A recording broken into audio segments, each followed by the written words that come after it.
ইয়া আইয়ুহাল্লাযীনা আমানু কু আনফুসাকুম ওয়া আহলিকুম নারা। পবিত্র কোরআনের 28 নম্বর পারা সূরার নাম সূরা আত-তাহরিমের মধ্যে আল্লাহ পাক বললেন যে হে ঈমানদার বিশ্বাসী বান্দাগণ, তোমরা নিজেরা জাহান্নামের আগুন থেকে বাঁচো এবং অপরদেরকে, তোমাদের আহলে পরিবার পরিজনদেরকে জাহান্নামের। হাদিস পাক থেকে আমরা সুস্পষ্ট বুঝতে পারছি যে লাইলাতুল বরাত বা শবে বরাত হাদিস পাকের মধ্যে এই রাতের বেলা কোরআন শরীফ তেলাওয়াত করা, তাসবিহ তাহলিল আদায় করা, আল্লাহ পাকের জিকির আজগার করা, এমনি করে নফল নামাজ পড়া সবচেয়ে বেশি উত্তম। পড়ার ক্ষেত্রে আপনারা লক্ষ্য রাখবেন যে সারা রাত নামাজ পড়লাম, ফজরের মুহূর্তে গিয়ে ঘুমিয়ে পড়লাম, ফজরের নামাজ জামাতের সঙ্গে আদায় হলো না অথবা কাজা হয়ে গেল, এদিকে আমাকে আপনাকে শবে বরাতকে কেন্দ্র করে নিয়ে আলোকসজ্জা করা, মসজিদ, কবরস্থান, বাড়ি ইত্যাদি জায়গা। মুহাদ্দিস দেহলভী রহমতুল্লাহ আলাইহি তার বিখ্যাত কিতাবের মধ্যে লিখেছেন যে এগুলো হচ্ছে ইহুদি খ্রিস্টানদের দেওয়ালির মতো, হিন্দুদের দেওয়ালির মতো। এগুলো থেকে আমাকে আপনাকে শবে বরাতকে কেন্দ্র করে নিয়ে যেগুলো হয় যে হালুয়া পাকাতে হবে, রুটি পাকাতে হবে, গরুর গোশত ভালো করে রান্না করতে হবে, না হলে শবে বরাত হবে না, লাইলাতুন নিসফি মিন শাবান হবে না, এটা হচ্ছে আমার আপনার মধ্যে সবচেয়ে বড়। আবার অনেকে মনে করেন যে লাইলাতুন নিসফি মিন শাবানের রাতেতে যে আমাদের পূর্বপুরুষরা তারা কবরস্থান থেকে উঠে আসে, আমাদের বাড়িতে ঘোরাফেরা করে, ভালো মন্দ খেতে আসে, এর এমন ধারণা পোষণ করা হচ্ছে আইয়ামে জাহিলিয়াতের যুগের ধারণা পোষণ করা। লাইলাতুন নিসফি মিন শাবান কুমু লাইলাহা ওয়া সুমু ইয়াওমাহা, যখন তোমরা লাইলাতুন নিসফি মিন শাবান পাবে তখন তোমরা রাতের বেলা ইবাদত বন্দি করবে এবং দিনের বেলা তোমরা রোজা। অপর হাদিস শরীফের মধ্যে এসেছে যে 7 প্রকার মানুষকে আল্লাহ তাআলা ক্ষমা করেন না। যুনুবাহুম ইল্লা সাবআতা নাফারিন লা নাসিবা লাহুম ফি লাইলাতিন নিসফি মিন শাবান, 7 শ্রেণীর মানুষের কোনো অংশ নেই লাইলাতুন নিসফি মিন শাবানের রাতে, রজনীতে অথবা শবে বরাত। কারীম সাল্লাল্লাহু আলাইহি সাল্লামের মাধ্যমে বলেছে ইন্নাল্লাহা তাবারাকা ওয়া তাআলা ইয়ানজিলু ফিহা লিগুরুবিশ শামসি ইলা সামাঈদ দুনিয়া ফি লাইলাতিন নিসফি মিন শাবান, লাইলাতুল নিসফি মিন শাবান রাতেতে আল্লাহ রাব্বুল আলামিন সূর্য ডোবার সঙ্গে সঙ্গে তিনি আরশে আজিম থেকে দুনিয়ার প্রথম আসমানে। কবর জিয়ারত করা সম্পর্কে এই রাতের বেলা হাকিমুল উম্মা আশরাফ আলী থানভী রহমতুল্লাহ আলাইহি তিনি একটা কিতাব লিখেছেন আর জাওয়ালুস সুন্নাহ নামক কিতাবে 10 নম্বর পৃষ্ঠায় তিনি লিখেছেন যে এই রাতের বেলা কবর জিয়ারত করা হচ্ছে একটা মুস্তাফি রহমতুল্লাহ আলাইহি জগৎ বিখ্যাত একজন মুহাদ্দিস, তিনি তার কিতাবের মধ্যে শবে বরাত নামক গ্রন্থ কিতাবের মধ্যে 15 নম্বর পৃষ্ঠায় তিনি লিখেছেন যে এই রাতের বেলা ইবাদত বন্দি করা হচ্ছে বা কবর জিয়ারত করা হচ্ছে একটা সুন্নাত। কারীম সাল্লাল্লাহু আলাইহি ওয়াসাল্লাম নিজেও কবর জিয়ারত করেছেন। আমাদের আয়েশা সিদ্দিকা রাদিয়াল্লাহু তাআলা আনহার হাদিস শরীফ থেকে বর্ণিত। আসসালামু আলাইকুম ওয়া রাহমাতুল্লাহি তাআলা ওয়া বারাকাতুহু। সুপ্রিয় দর্শক মণ্ডলী, আপনারা প্রত্যেকে অবগত আছেন যে মাসটা আমরা অতিবাহিত করছি, যে মাসটা আমাদের কাছে বর্তমান আছে, এই মাসটা হচ্ছে পবিত্র শাবান মাস। শাবান মাস আল্লাহর কাছে একটা মর্যাদাশীল মাস এবং গুরুত্বপূর্ণ মাস। এই মাসেতে একটা রাত আছে যে রাতটাকে বলা হচ্ছে লাইলাতুন নিসফি মিন শাবান, শাবান মাসের 15 তারিখের রাত। আমরা সর্বপ্রথম জেনে নেব যে শবে বরাত বলে কোনো রাত হাদিস পাকে আছে কি না, কিংবা লাইলাতুল বরাত বলে কোনো রাত হাদিস পাকে আছে কি না। সর্বপ্রথম আমরা জানব যে শবে বরাত শব্দের অর্থটা কি। সব শব্দটি ফার্সি শব্দ, এর অর্থ হচ্ছে রজনী, আর বারাত শব্দটি হচ্ছে আরবি শব্দ, এর অর্থ হচ্ছে মুক্তি বা নাজাত। অর্থাৎ এই শবে বরাত শব্দটি দুটি ভাষার সমন্বয়ে গঠিত হয়েছে। দুটি শব্দ একত্রিত মিলিয়ে দিলে হয় যার অর্থ মুক্তির রজনী। সর্বপ্রথম আমরা দেখব যে এই শবে বরাত হাদিস পাকে উল্লেখ আছে কিনা। হাদিস পাকে বর্ণিত হয়েছে ইন্নাল্লাহা ইয়াত্তালিউ ইলা জামিই খালকিহি ফি লাইলাতিন নিসফি মিন শাবান ফায়াগফিরু লিজামিই খালকিহি ইল্লা লিলমুশরিকিন আও মুসাহহিরিন। হাদিস পাকের মধ্যে এসেছে আল্লাহ রাব্বুল আলামিন লাইলাতুন নিসফি মিন শাবানের রজনীতে তার বান্দাদের উপরে তিনি রহমত দৃষ্টি প্রদর্শন করেন, রহমত তিনি বর্ষণ করেন এবং সমস্ত সৃষ্টি জগৎকে তিনি ক্ষমা করেন। কেবলমাত্র দুই শ্রেণীর মানুষকে আল্লাহ পাক ক্ষমা করেন না।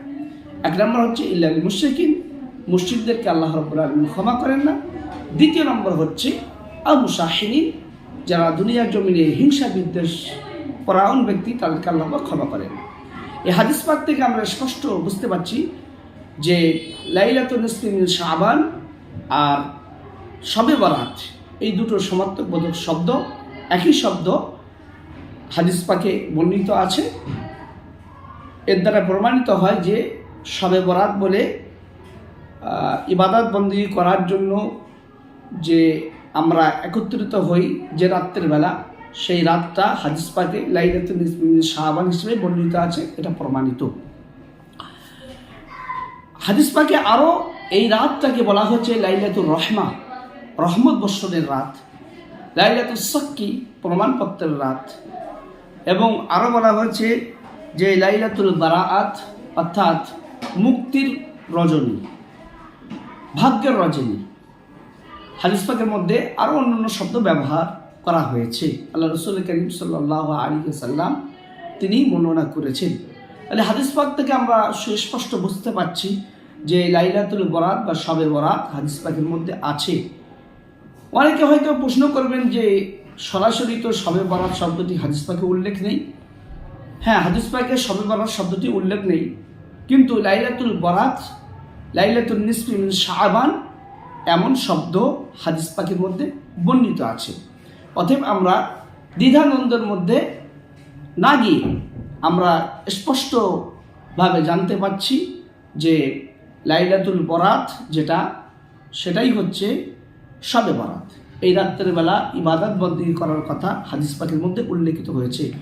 এই রাত্রে স্বয়ং রাসূল কারীম সাল্লাল্লাহু আলাইহি ওয়াসাল্লাম তিনি ইবাদত বন্দেগী করেছেন এবং এত দীর্ঘ তিনি সেজদা করেছেন, এত নফল ইবাদত বন্দেগী করেছেন, তিনি উম্মতকে শিক্ষা দিয়েছেন ইবাদত বন্দেগী করে এবং দীর্ঘ সেজদা করে।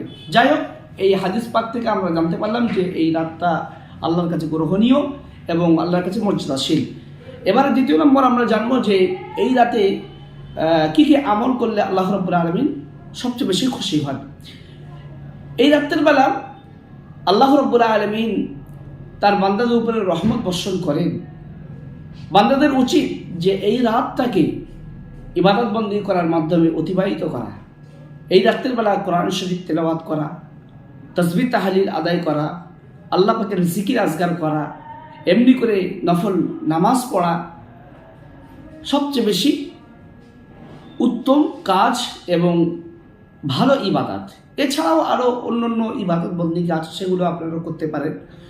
এবং নামাজ পড়ার ক্ষেত্রে আপনারা লক্ষ্য রাখবেন যে সারা রাত নামাজ পড়লাম, ফজরের মুহূর্তে গিয়ে ঘুমিয়ে পড়লাম, ফজরের নামাজ জামাতের সঙ্গে আদায় হলো না অথবা কাজা হয়ে গেল, এদিকে আপনাকে লক্ষ্য রাখতে হবে। যেহেতু ফজরের নামাজটা হচ্ছে আমার আপনার জন্য ফরজ, আর সারা রাত ইবাদত বন্দেগী করা এটা হচ্ছে আপনার নফল। যেন নফল আদায় করতে গিয়ে ফরজটা যেন না ছেড়ে যায়, সেদিকে আপনাকে লক্ষ্য রাখতে হবে। এছাড়াও দান খয়রাত আপনি করতে পারেন, অথবা বিভিন্ন ধরনের সদকা জারিয়া, বিভিন্ন ধরনের নেক আমল আপনি করতে পারেন এই রাত্রের বেলা। তার পাশাপাশি এই রাত্রের বেলা কিছু বর্জনীয় জিনিস আছে, যেগুলো হচ্ছে আমাদের সমাজে, যেগুলো ইহুদি খ্রিস্টান হিন্দু ভাইদের কৃষ্টি কালচার, সেগুলো আমাদের সমাজে এখনো পর্যন্ত বিদ্যমান।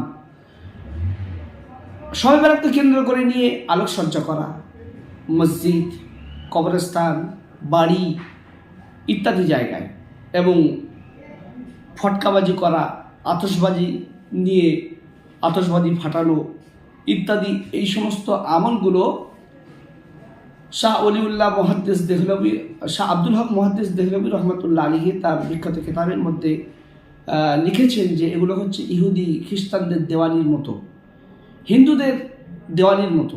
এগুলো থেকে আপনাকে বিরত থাকতে হবে। নিজে বিরত থাকবেন এবং আপনার কলিজার টুকরা সন্তান সন্ততিদেরকেও বিরত থাকার জন্য নির্দেশ প্রদান করবে, তাদেরকেও আদেশ দেবেন। যেগুলো শরীয়ত বিরোধী কাজ, এগুলো করা যাবে না। আপনি হয়তো মনে করছেন যে আমি তো করছি না, আমার ছেলে করছে, তার জন্য আল্লাহর কাছে আপনাকে জবাবদিহি করতে হবে। যেহেতু আল্লাহ রাব্বুল আলামিন কোরআনুল কারীমের মধ্যে বলেছেন, ইয়া আইয়ুহাল্লাযীনা আমানু কু আনফুসাকুম ওয়া আহলিকুম নারা। পবিত্র কোরআনের 28 নম্বর পারা সূরার নাম সূরা আত-তাহরিমের মধ্যে আল্লাহ পাক বললেন যে হে ঈমানদার বিশ্বাসী বান্দাগণ, তোমরা নিজেরা জাহান্নামের আগুন থেকে বাঁচো এবং অপরদেরকে, তোমাদের আহলি পরিবার পরিজনদেরকে জাহান্নামের আগুন থেকে বাঁচাও। এবং তার পাশাপাশি কিয়ামতের দিন আল্লাহর কাছে আপনাকেও জবাবদিহি করতে হবে। আল্লাহ রাসূল কারীম সাল্লাল্লাহু আলাইহি ওয়াসাল্লাম হাদিস পাকের মধ্যে বর্ণনা করেছেন, কুল্লুকুম রাঈন ওয়া কুল্লুকুম মাসউলুন আন রাইয়াতিহি। প্রত্যেকটা বাড়ির যিনি হেড গার্জেন, তাকে কিয়ামতের দিনে আল্লাহর কাছে জবাবদিহি করতে হবে। অতএব আপনি নিজেও বাঁচুন এই সমস্ত শরীয়ত গর্হিত কাজ থেকে, এবং অপরদেরকেও এই সমস্ত শরীয়ত গর্হিত কাজ থেকে বাঁচার নির্দেশ দিন, আদেশ দিন। তার পাশাপাশি শবে বরাতকে কেন্দ্র করে নিয়ে যেগুলো হয়, যে হালুয়া পাকাতে হবে, রুটি পাকাতে হবে, গরুর গোশত ভালো করে রান্না করতে হবে, না হলে শবে বরাত হবে না, লাইলাতুন নিসফি মিন শাবান হবে না, এটা হচ্ছে আমার আপনার মধ্যে সবচেয়ে বড় ভুল ধারণা। আবার অনেকে মনে করেন যে লাইলাতুন নিসফি মিন শাবানের রাতেতে যে আমাদের পূর্বপুরুষরা তারা কবরস্থান থেকে উঠে আসে, আমাদের বাড়িতে ঘোরাফেরা করে, ভালো মন্দ খেতে আসে, এমন ধারণা পোষণ করা হচ্ছে আইয়ামে জাহিলিয়াতের যুগের ধারণা পোষণ করার মতো ধারণা। এই সমস্ত ধারণা পোষণ করার কোনো ভিত্তি নেই, কোনো দলিল প্রমাণ আদিল্লা কিছুই নেই। অতএব এই সমস্ত কুসংস্কার থেকে আমাকে আপনাকে বেরিয়ে আসতে হবে এবং বিরত থাকতে হবে। তার পাশাপাশি দেখতে পাওয়া যায় যে দিনের বেলা খিচুড়ি রান্না করে, বিভিন্ন কর্ম করে নিজেকে ক্লান্ত করে তোলায় এবং রাত্রের বেলা ইবাদত বন্দেগীতে মনোযোগ থাকে না। এই সমস্ত কর্ম বর্জন করতে হবে। হ্যাঁ, আপনি নফল কাজ, আপনি দান খয়রাত করছেন, খিচুড়ি রান্না করছেন, করুন, তবে যেন আপনার আসল জিনিসটা যেন না ছেড়ে যায়। রাত্রের বেলা যে ইবাদত বন্দেগী করার কথা বলা হয়েছে, সেটা যেন আপনার থেকে যেন মিস না হয়ে যায়, সেটা যেন আপনার থেকে যেন দূরভূত না হয়ে যায়, সেদিকে আমাকে লক্ষ্য রাখতে হবে। কেননা হাদিস পাকের মধ্যে আল্লাহ রাসূল সাল্লাল্লাহু আলাইহি সাল্লাম বলেছেন, ইদা কানাত লাইলাতুন নিসফি মিন শাবান কুমু লাইলাহা ওয়া সুমু ইয়াওমাহা। যখন তোমরা লাইলাতুন নিসফি মিন শাবান পাবে, তখন তোমরা রাতের বেলা ইবাদত বন্দেগী করবে এবং দিনের বেলা তোমরা রোজা আদায় করবে। এগুলো হচ্ছে সমস্তগুলো বর্জনীয় জিনিস, যেগুলো লাইলাতুন নিসফি মিন শাবানের রাতেতে একেবারে মোটেও করা উচিত নয়। তাছাড়াও এই রাত্রির বেলা আল্লাহ রাব্বুল আলামিন তিনি তার সমস্ত বান্দাদের উপর রহমত বর্ষণ করেন, কেবলমাত্র দুই শ্রেণীর মানুষকে তিনি রহমত করেন না, ক্ষমা করেন না। হাদিস পাকের মধ্যে আমরা পড়েছি, ইল্লা লিল মুশরিকিন আও মুশাহিরিন, যারা মুশরিক এবং মুশাহির, অতএব যারা হিংসা বিদ্বেষ করে, তাদেরকে আল্লাহ ক্ষমা করেন না। অপর হাদিস শরীফের মধ্যে এসেছে যে 7 প্রকার মানুষকে আল্লাহ তাআলা ক্ষমা করেন না।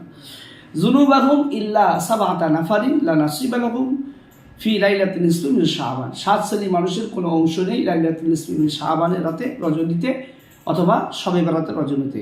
সেই 7 প্রকার মানুষ কারা আমরা একটু দেখে নিই। হাদিস পাকের মধ্যে বর্ণিত হয়েছে, আর সাহি, যারা জাদু করে তাদেরকে আল্লাহ ক্ষমা করেন না। 2 নম্বর হচ্ছে ওয়া শারিবুল খামরি, যারা মদ্যপান করে তাদেরকে আল্লাহ ক্ষমা করেন না। 3 নম্বর হচ্ছে ওয়াল মুসিরু আলা জিনা, যারা জিনা করে তাদেরকে আল্লাহ ক্ষমা করেন না। 4 নম্বর হচ্ছে ওয়া কাতিউর রিহমি, যারা আত্মীয়তার সম্পর্ক ছিন্ন করে তাদেরকে আল্লাহ ক্ষমা করেন না। 5 নম্বর হচ্ছে ওয়াল আকুলি ওয়ালিদাইহি, যারা পিতামাতার অবৈধচারণ করে তাদেরকে আল্লাহ তাআলা এই রাত্রিবেলা ক্ষমা করেন না। 6 নম্বর হচ্ছে ওয়াল নাম্মাম, যারা চুগলখোর তাদেরকে আল্লাহ তাআলা ক্ষমা করেন না। 7 নম্বর হচ্ছে ওয়াল বাখিলুল মুশাহিনুল লাযী লা ইউকাল্লিমু আখাহুল মুসলিমা ফাওকা সালাসাতি আইয়ামিন, যারা নিজের মুসলিম ভাইয়ের সঙ্গে হিংসা বিদ্বেষ করে 3 দিন পর্যন্ত কথাবার্তা বলে না, তাদেরকে আল্লাহ তাআলা ক্ষমা করেন না। তার পাশাপাশি আল্লাহ রাব্বুল আলামিন চাইলে ক্ষমা করতে পারেন, তিনি হলেন গফুর রহমানুর রহিম। আল্লাহ রাব্বুল আলামিন তার বান্দাদেরকে তিনি ক্ষমা করার জন্য ওয়াদা করেছেন। যেহেতু হাদিস পাকের মধ্যে আল্লাহ রাব্বুল আলামিন রাসূল কারীম সাল্লাল্লাহু আলাইহি সাল্লামের মাধ্যমে বলেছে, ইন্নাল্লাহা তাবারাকা ওয়া তাআলা ইয়ানজিলু ফিহা লিগুরুবিশ শামসি ইলা সামাঈদ দুনিয়া ফি লাইলাতিন নিসফি মিন শাবান। লাইলাতুল নিসফি মিন শাবান রাতেতে আল্লাহ রাব্বুল আলামিন সূর্য ডোবার সঙ্গে সঙ্গে তিনি আরশে আজিম থেকে দুনিয়ার প্রথম আসমানে নেমে আসেন এবং বান্দাদেরকে ডেকে ডেকে আহ্বান করে বলেন, আলামি মুস্তাগফিরিন ফাগফির লাহু, এমন করে বান্দা আছো আমি আল্লাহ আমার কাছে ক্ষমা চাইবে, আমি আল্লাহ তাদেরকে ক্ষমা করে দিয়ে দেবো। আলামি মুস্তারজিকিন ফাআরযুকাহু, এমন করে বান্দা আছো আমি আল্লাহ আমার কাছে রিজিক চাইবে, আমি আল্লাহ তাদেরকে রিজিক দান করব। আলা মুবতালান ফাওয়াফিয়াহু, এমন করে বান্দা আছো আমি আল্লাহ আমার কাছে ক্ষমা চাইবে, মাফি চাইবে, আমি আল্লাহ তাদেরকে মাফ করব। আলা কাদা হাত্তা ইতলা আল ফাজরু, এমনভাবে আল্লাহ রাব্বুল আলামিন তার বান্দাদেরকে এইভাবে ডেকে ডেকে সারাটা রাত তিনি তার বান্দাদেরকে ফজর পর্যন্ত ডাকতে থাকেন এবং বান্দাদেরকে ক্ষমা করতে থাকেন।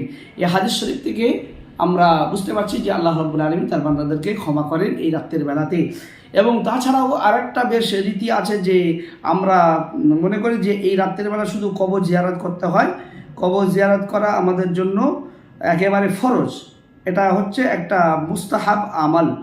কবর জিয়ারত করা সম্পর্কে এই রাতের বেলা হাকিমুল উম্মাহ আশরাফ আলী থানভী রহমাতুল্লাহ আলাইহি তিনি একটা কিতাব লিখেছেন, আর জাওয়ালুস সুন্নাহ নামক কিতাবে 10 নম্বর পৃষ্ঠায় তিনি লিখেছেন যে এই রাতের বেলা কবর জিয়ারত করা হচ্ছে একটা মুস্তাহাব আমল। তাছাড়াও আল্লামা শাফি রহমাতুল্লাহ আলাইহি জগৎ বিখ্যাত একজন মুহাদ্দিস, তিনি তার কিতাবের মধ্যে শবে বরাত নামক গ্রন্থ কিতাবের মধ্যে 15 নম্বর পৃষ্ঠায় তিনি লিখেছেন যে এই রাতের বেলা ইবাদত বন্দি করা হচ্ছে বা কবর জিয়ারত করা হচ্ছে একটা সুন্নত পন্থা, অতএব কবর জিয়ারত করা যেতে পারে। রাসূল কারীম সাল্লাল্লাহু আলাইহি ওয়াসাল্লাম নিজেও কবর জিয়ারত করেছেন। আমাদের আয়েশা সিদ্দিকা রাদিয়াল্লাহু তাআলা আনহার হাদিস শরীফ থেকে বর্ণিত যে আমাদের আয়েশা সিদ্দিকা রাদিয়াল্লাহু তাআলা আনহা তিনি রাতের বেলা ঘরে দেখলেন যে আল্লাহ রাসূল সাল্লাল্লাহু আলাইহি ওয়াসাল্লাম তিনি তার ঘরে তশরিফ এনেছেন এবং এমত অবস্থায় তিনি জামা খুললেন, খোলা মাত্রই আবার জামাটা পরে নিয়ে তিনি আবার ঘর থেকে বার হয়ে গেলেন। আমাদের আয়েশা সিদ্দিকা রাদিয়াল্লাহু তাআলা আনহা মনে করলেন হয়তো আল্লাহ রাসূল সাল্লাল্লাহু আলাইহি ওয়াসাল্লাম অন্য স্ত্রীর ঘরেতে যাচ্ছেন, কিন্তু রাসূল কারীম সাল্লাল্লাহু আলাইহি ওয়াসাল্লামকে তিনি পদাঙ্ক অনুসরণ করতে করতে গিয়ে দেখলেন যে আল্লাহ রাসূল সাল্লাল্লাহু আলাইহি ওয়াসাল্লাম মদিনার বিখ্যাত কবরস্থান জান্নাতুল বাকিতে গিয়ে তিনি কবর জিয়ারত করছেন এবং তার আত্মীয় স্বজনদের জন্য আল্লাহর কাছে দোয়া চাইছেন। আমাদের আয়েশা সিদ্দিকা রাদিয়াল্লাহু তাআলা আনহা তাড়াতাড়ি করে সেখান থেকে তিনি চলে আসলেন। বাড়ির মধ্যে আসার পরে দেখতে পেলেন যে রাসূল কারীম সাল্লাল্লাহু আলাইহি ওয়াসাল্লাম তিনি জিয়ারত সেরে তিনি তার বাড়িতে আসলেন। আসার পরে আম্মাজান আয়েশা সিদ্দিকা রাদিয়াল্লাহু তাআলা দ্রুত যে কবরস্থান থেকে তিনি চলে এসেছিলেন বাড়িতে, তার বুকের মধ্যে একটা শব্দ হচ্ছিল, লাপটপ যে শব্দটা এরকম টাইপের একটা শব্দ। আল্লাহ রাসূল সাল্লাল্লাহু আলাইহি ওয়াসাল্লাম বললেন, আয়েশা তোমার এমনটা হওয়ার কারণ কি? আল্লাহ রাসূলকে সমস্ত ঘটনা খুলে বললেন। আল্লাহ রাসূল বললেন যে আয়েশা তুমি কি জানো না এই রাতটা কোন রাত? আল্লাহ রাসূল সাল্লাল্লাহু আলাইহি ওয়াসাল্লামকে বললেন, ইয়া রাসূলুল্লাহ ইয়া হাবিবাল্লাহ হুজুর, আল্লাহু আ'লামু ওয়া রাসূলুহু, আল্লাহ এবং তার রাসূল সবচেয়ে ভালো জানে এটা কোন রাত। আল্লাহ রাসূলকে বললেন, বলার পরে রাসূল কারীম সাল্লাল্লাহু আলাইহি ওয়াসাল্লাম বললেন, হে আয়েশা শোনো, এই রাতটা হচ্ছে লাইলাতুন নিসফি মিন শাবান। এই রাতের বেলা আল্লাহ রাব্বুল আলামিন তার অগণিত বান্দাবান্দীদেরকে ক্ষমা করে দিয়ে থাকেন এবং বানু কলব যে গোত্ররা আছে ওই গোত্রের যে ছাগলের পাল আছে ওই ছাগলের পায়ের গায়ে যে লোম আছে তার চাইতে বেশি সংখ্যক মানুষকে আল্লাহ রাব্বুল আলামিন এই রাতের বেলা ক্ষমা করে দিয়ে থাকেন। সুবহানাল্লাহ, সুবহানাল্লাহ।